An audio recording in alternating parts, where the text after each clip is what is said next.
C'est quoi la différence entre visa d'entrée au Canada et statut d'immigrant au Canada? Alors, c'est super important de savoir exactement et distinctement c'est quoi ces deux concepts-là. Je commence par te dire que un visa d'entrée, c'est sûr que je l'ai déjà dit dans une vidéo, mais le prétexte de celle-ci va vraiment faire en sorte qu'on la contextualise pour mieux cerner, voilà, la portée et les limites même de ce qu'on appelle visa.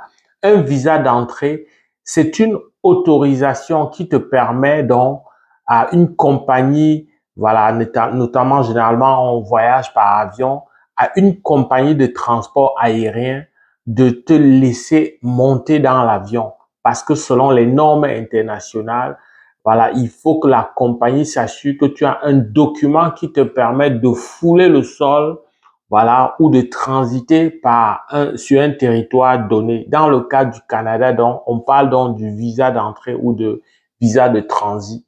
Une fois au point d'entrée, il faut maintenant démontrer et dire pourquoi tu es au Canada. C'est à ce moment que tu vas justement avoir le statut.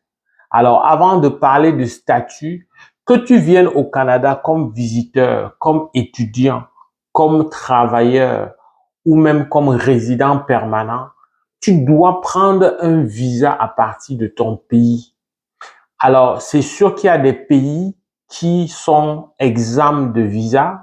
Je vais citer juste quelques exemples pour te situer. Il y a la France, il y a la Belgique, il y a les États-Unis, il y a la Suisse, etc. Les pays du Schengen en général, qui n'ont pas besoin de visa pour le Canada, mais qui ont pour ces pays du Schengen besoin d'une AVE, autorisation de voyage électronique. Les Américains n'ont pas besoin donc de AVE. Les Américains peuvent entrer au Canada et mieux encore, même un résident permanent, c'est-à-dire quelqu'un qui n'est pas citoyen américain, peut entrer au Canada. Mais entrer au Canada, que ce soit pour l'américain, le français et tous ceux-là qui, voilà, sont exempts de visa, ça ne correspond pas à un statut au Canada. Ça, c'est super important. Pour la petite histoire, justement, le passeport du Schengen, puisqu'il n'y a pas les citoyens français et belges du Schengen, etc., n'ont pas besoin de visa pour les États-Unis. Plusieurs, notamment la France, tu peux regarder sur plusieurs documentaires de chaînes de télévision crédibles sur YouTube.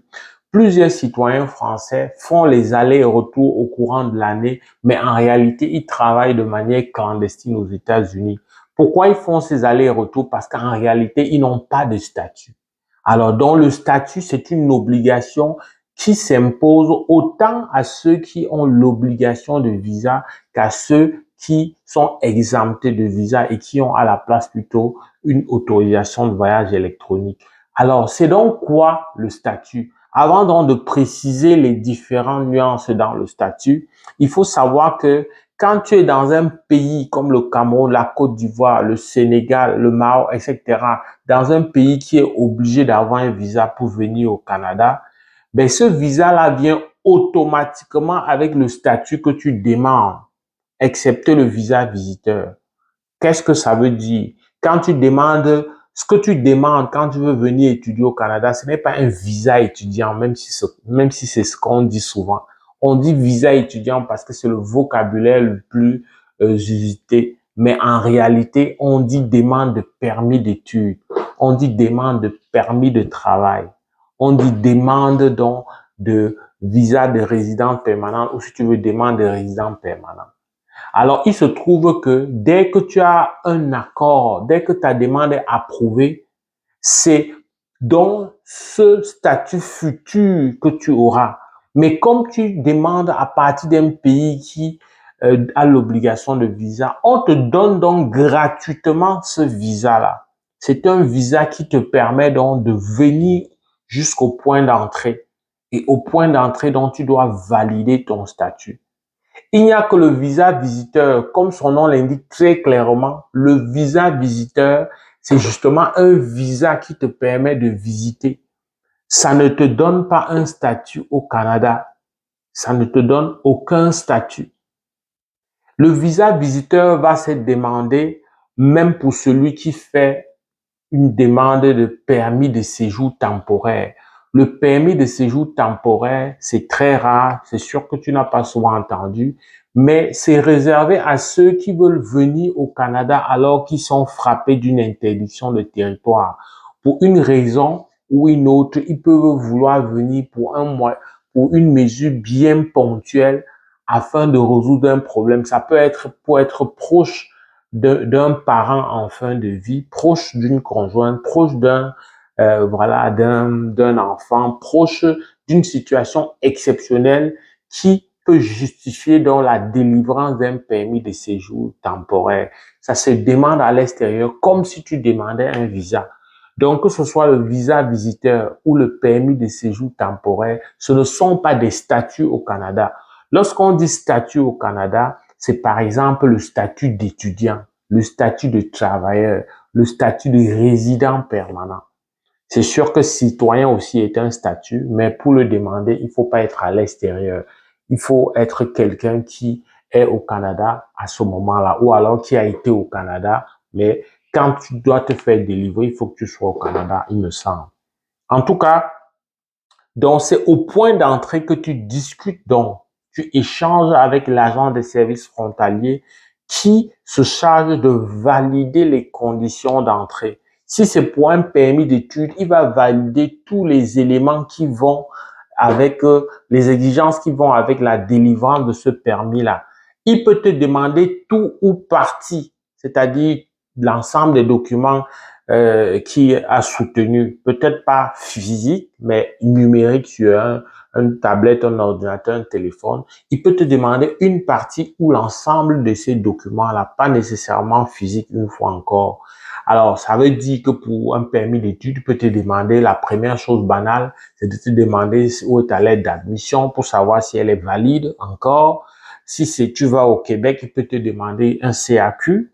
Selon la convention, il faut qu'il demande ça, mais il peut ne pas demander, il peut s'arrêter à la lettre d'admission, il peut aller jusqu'à te demander les frais de subsistance, il peut aller jusqu'à te demander où tu vas habiter, des choses comme ça, mais ça, c'est l'ensemble des choses qui vient te demander et qui fait en sorte que dès que tu satisfais, il est convaincu, il est satisfait de votre échange, c'est seulement à ce moment qu'il te délivre ce qu'on appelle le permis d'études, parce que ta lettre d'introduction va donc venir confirmer qu'il s'agit bel et bien de toi. Lettre d'introduction, un document d'identification qui ici en l'occurrence est le passeport. L'ensemble donc de ces documents fait qu'il va en machine te délivrer un document qu'on appelle permis d'études, qui te donne l'autorisation donc d'étudier au Canada de la date d'entrée jusqu'à la date, voilà, généralement pour ceux qui sont au Québec, jusqu'à la date de l'expiration du CAQ. Mais si tu as un passeport qui va expirer avant la fin de ton séjour étudiant, on va te donner donc jusqu'à la date donc d'expiration de ton passeport. C'est pour ça que très souvent, on va te demander d'avoir un passeport d'au moins 12 mois quand on veut te donner un visa. En général, c'est le cas. Alors donc, quand tu n'as pas pris le soin d'avoir un passeport qui a encore une longue durée de validité, ou plutôt dont la validité est supérieure au temps des études, tu seras obligé 3 mois avant, idéalement, voilà, au minimum, 3 mois avant, si tu veux pas être, tu vas faire une demande donc de prorogation de ton permis d'études. Parce que si tu ne demandes pas, tu ne peux plus étudier. C'est ça qu'on appelle un statut. Un statut, c'est comme un droit. Avec ce statut d'étudiant, tu as le droit d'étudier et tu as le droit d'avoir tous les avantages qui viennent avec ce statut d'étudiant. C'est ça. Si je fais une parenthèse sur visa visiteur dont je te parlais tantôt, un visiteur n'a pas de statut. Parce qu'un visiteur n'a ni le droit d'étudier, ni le droit de travailler. Il ne peut rien faire. Il peut juste, comme son nom l'indique, visiter. Alors, c'est sûr qu'il y a des gens qui demandent des résidences temporaires pour traitement médical. Ben, ils ont donc l'autorisation d'être là pour le traitement médical. Donc, tout ce qui va avec cette particularité-là, ils auront aussi droit. Mais en réalité, il n'y a que des devoirs en matière voyage pour traitement médical. Donc, tu dois être capable de respecter tout ce qu'on a dit, mais ça ne t'octroie pas un statut dans la société, c'est-à-dire dans les interactions au quotidien ou civil, ça ne t'octroie aucun statut. Alors, ce que j'ai dit pour le permis d'études, je dirais exactement la même chose pour le permis de travail. Sauf que pour le permis de travail, à la place de la lettre d'admission, on va te demander le contrat de travail. Et là-bas, on peut pousser plus loin selon l'agent. Même si on va dire que l'employeur qui a validé ton contrat est mieux placé sur le plan technique de te donner un tel document, ben l'agent, selon la loi, se réserve toujours le droit de valider si tu satisfais, si tu remplis les conditions, si tu es capable vraisemblablement de remplir cette, voilà, cette fonction, le travail pour lequel tu viens. Donc, il peut y avoir des cas flagrants où même sans être un expert, il peut détecter qu'il y a quelque chose qui n'est pas clair.